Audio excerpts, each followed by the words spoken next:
Hello students, आज हम पढ़ रहे हैं हिंदी व्याकरण का क्लास 5 का लेसन नंबर 6 जिसका नाम है वचन। It means number. आइए प्यारे बच्चों शुरू करते हैं। सबसे पहले देखते हैं वचन की परिभाषा। शब्द के जिस रूप से उसकी संख्या एक या अनेक का बोध होता है उसे वचन कहते हैं। अर्थात शब्द का वह रूप जिससे उसकी संख्या अर्थात वह संख्या में कितना है, एक है या अनेक है का पता चलता है, उसे वचन कहते हैं। वचन के भेद। हिंदी में वचन के दो भेद होते हैं, पहला एक वचन और दूसरा बहुवचन। कितने वचन होते हैं प्यारे बच्चों हिंदी में? वचन के दो भेद, एक वचन और बहुवचन। तो आइए प्यारे बच्चों इन्हें एक एक करके परिभाषा के माध्यम से समझते हैं। जिसमें पहला है एक वचन। जिन शब्दों से एक वस्तु या प्राणी का बोध होता है उन्हें एक वचन कहते हैं। जैसे पेंसिल, पुस्तक, बस्ता आदि ये कैसे हैं? एक वचन। अर्थात किसी एक वस्तु या प्राणी का पता जिस शब्द से चलता है उसे क्या कहते हैं? एक वचन। नेक्स्ट है बहुवचन। जिन शब्दों से एक से अधिक अर्थात अनेक वस्तुओं या प्राणियों का बोध होता है उन्हें बहुवचन कहते हैं। जैसे पेंसिलें, पुस्तकें, बस्ते आदि क्या है? बहुवचन शब्द। वचन की पहचान। वचन की पहचान कैसे करेंगे ये देखते हैं प्यारे बच्चों। कि पहला करते हैं हम संज्ञा व सर्वनाम के द्वारा। जैसे घोड़ा दौड़ रहा है तो ये घोड़ा कैसा है? हमारा एक संज्ञा शब्द है। ये कैसा है?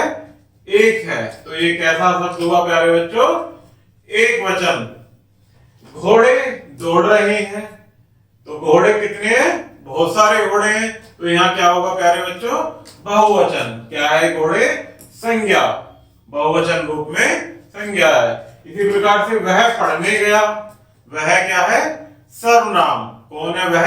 एक बच्चा है या एक आदमी कह सकते हैं।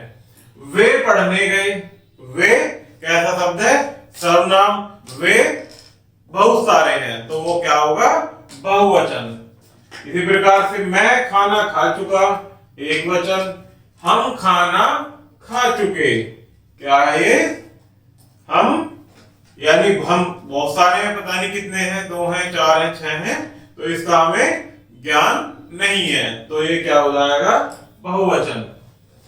इन वाक्यों में घोड़ा, वह तथा मैं एक वचन का और घोड़े ये वाला घोड़े, वे तथा हम शब्द बहुवचन का बोध करा रहे हैं। अतः वचन की पहचान संज्ञा व सर्वनाम द्वारा हो जाती है। इसी प्रकार से वचन की पहचान क्रिया द्वारा। क्रिया द्वारा कैसे करते हैं? कि बंदर नाच रहा है, सिंह दहाड़ रहा है, चोर भाग गया। क्रिया क्या है? नाच रहा है, दहाड़ रहा है, भाग गया। तो क्रिया कैसी है? एक है। इसी प्रकार से इधर बंदर नाच रहे हैं, सिंह दहाड़ रहे हैं, चोर भाग गए। तो यहाँ क्रिया से पता चलता है प्यारे बच्चों नाच रहे हैं तो हैं बहुत सारे हुए तो यहाँ क्या होगा? बहुवचन। इसी प्रकार से दहाड़ रहे हैं तो क्या होगा यहाँ? बहुवचन। इन वाक्यों में बंदर, सिंह तथा चोर शब्दों से इनके एक वचन या होने का पता नहीं चल रहा है क्योंकि दोनों वचनों में इनका रूप एक सा है। अर्थात बंदर वहां भी सेम है, यहाँ भी, सिंह भी वहां एक सा है और यहाँ पर भी चोर दोनों जगह एक सा है। अर्थात संज्ञा व सर्वनाम से नहीं पता चल रहा। तो इन वाक्यों को वचन की पहचान क्रिया रूप से हो रही है। अर्थात इनके वचन की पहचान किससे हो रही है? क्रिया से। नाच रहा है, दहाड़ रहा है और भाग गया, ये कैसी क्रियाएं हैं? एक वचन। तथा नाच रहे हैं ये वाले, दहाड़ रहे हैं तथा भाग गए, क्रियाएं बहुवचन का बोध करा रही हैं। अर्थात वचन की पहचान क्रिया द्वारा भी की जा सकती है। आगे देखते हैं प्यारे बच्चों, परिभाषा। वचन की परिभाषा। एक वचन को बहुवचन में और बहुवचन को एक वचन में बदलना वचन परिवर्तन कहलाता है। क्या क्या होता है वचन परिवर्तन? एक वचन को बहुवचन में और बहुवचन को एक वचन में बदलना वचन परिवर्तन कहलाता है। वचन परिवर्तन कैसे करते हैं? वचन परिवर्तन उसके लिए कुछ पॉइंट्स दिए गए हैं प्यारे बच्चों, इन्हें हम और आप मिलकर साथ में समझते हैं। तो आइएगा, वचन से बहुवचन में परिवर्तन निम्नलिखित नियमों के आधार पर संभव है। इसके कुछ नियम हैं, उन्हें हम समझते हैं। इसमें पहला पॉइंट है, पुल्लिंग शब्दों के अंतिम आ को ए में कर देते हैं। जैसे कोवा, कोए, ये आ के स्थान पर ए रख दिया है। इसी प्रकार से गधा, गधे, आ की जगह ये ए आ गया। पंखा, ये आ के स्थान पर ए आ गया, आदि। ये क्या है? हमारे एक वचन से बहुवचन इस प्रकार से बनाया जा सकता है। नेक्स्ट पॉइंट है, अकारांत स्त्रीलिंग शब्दों के अंतिम ए को ए में कर देते हैं। जैसे बत्तख, बत्तखी, कलम, कलमे, आदि। इसी प्रकार से नेक्स्ट है, अकारांत स्त्रीलिंग शब्दों के अंतिम में आ में ए जोड़ देने से एक वचन का बहुवचन बन जाता है। जैसे छात्रा, छात्राएं, माला, मालाएं, आदि।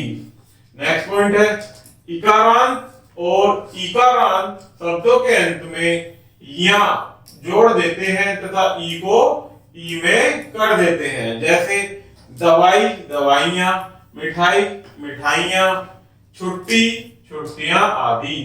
इस प्रकार से इकारांत और इकारांत शब्दों के एक वचन के बहुवचन बना सकते हैं। नेक्स्ट पॉइंट है, स्त्रीलिंग शब्दों के अंतिम या को या में करके बहुवचन बना सकते हैं। जैसे गुड़िया, गुड़िया, डिबिया, डिबिया।